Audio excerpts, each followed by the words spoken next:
वाले हैं हमारे साथ इस वक्त ऋतु सिंह ज्योतिषाचार्य के तौर पर इस वक्त मौजूद है। मैं आपका स्वागत करती हूँ। क्या कि नया साल क्या लेकर के आया है, आपकी ज्योतिष गणना क्या कुछ कहती है, इस बार नए साल में क्या खास होगा, क्या उम्मीद करें हम?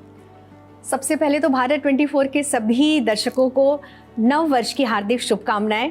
देखिए, अंग्रेजी नववर्ष शुरू हो रहा है, जैसा स्वामी जी ने बोला, सही बात है, लेकिन क्योंकि एक प्रथा चली आ रही है, एक रिवाज है, एक समाज में बहुत ज़्यादा उत्साह होता है, उमंग का संचार होता है इस समय कि 2024 आने वाला है, वर्ष चेंज हो रहा है। बिल्कुल सही बात है कि हमारा जो विक्रम संवत जब 2081 लगेगा अप्रैल से, तभी से हम ग्रह नक्षत्र जो भी हमारे बदल रहे हैं, जो उनका प्रभाव है, मानेंगे। लेकिन जो अभी वर्तमान में है, जो 4 महीने हमें 2024 के साथ रहना है, उसके लिए अगर मैं बात करूं तो न्यूमरोलॉजी से अगर देखा जाए तो 2024 का जो मूलांक आ रहा है वो शनि का आ रहा है 8 नंबर।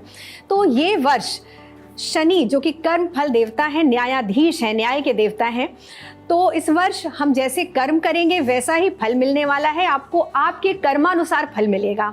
और संवत जब चेंज होगा तो क्रोधी संवत आ रहा है, लेकिन अभी की अगर हम बात करें तो पिंगल संवत चल रहा है। और पिंगल संवत बहुत अच्छा हम नहीं मानते हैं, क्योंकि आतंकवाद बढ़ता है, उत्पादन की कमी हो जाती है, कुछ जो कि प्राकृतिक आपदाएं होती हैं उनका थोड़ा खतरा रहता है। और इस वर्ष जो वाहन आ रहा है वो भी नौका आ रहा है, तो नौका भी उत्पादन के लिए अगर हमने देखा हो, पढ़े हैं कि नौका जब भी आता है वाहन, जब वर्ष प्रवेश का जो नक्षत्र है वो मूल पड़ रहा है और लग्न आ रहा है वृश्चिक, तो इस तरह से वृश्चिक लग्न की कुंडली बन रही है 2024, अगर हम जनवरी सुबह 5:30 का समय लेते हैं तो इसके अनुसार देखिए मिला जुला असर रहने वाला है।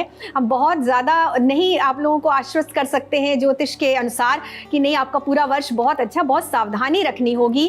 कोई ना कोई मेडिकल का एक ना एक अनुसंधान होगा, लेकिन अनुसंधान के साथ देखिए एक बीमारी भी छुपी होती है। अनुसंधान तभी होता है ना जब बीमारी होती है।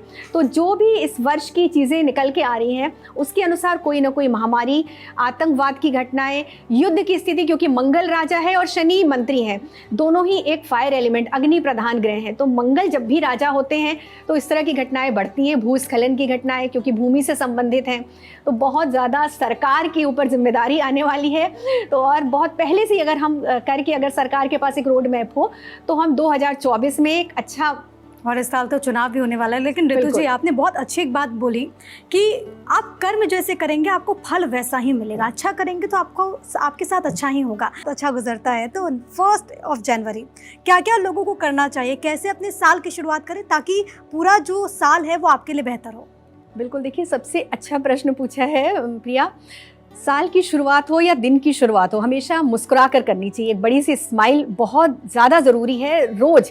लेकिन साल की क्योंकि शुरुआत है तो सुबह उठ के सबसे पहले तो आपको शीशे में अपना चेहरा देखना है और एक बड़ी सी स्माइल, चाहे रीज़न कोई भी हो। रीज़न बहुत होते हैं हमारे पास, ऐसा नहीं हम ढूंढते नहीं हैं, बट बहुत सारे ऐसे रीज़न होते हैं जिनके लिए हम स्माइल कर सकते हैं।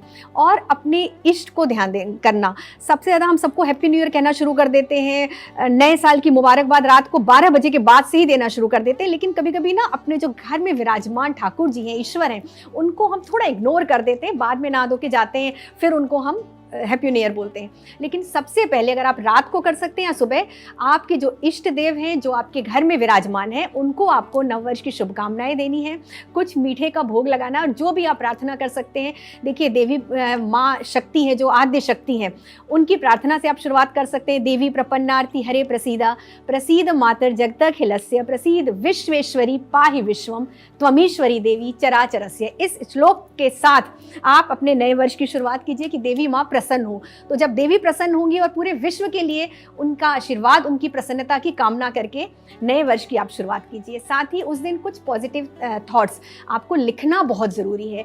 एक आप डायरी लीजिए, जो भी कलर आपके कुंडली के हिसाब से आपके लिए अच्छा है, आप येलो कलर ले सकते हैं, रेड कलर ले सकते हैं, उस कलर की एक डायरी और पेन लीजिए।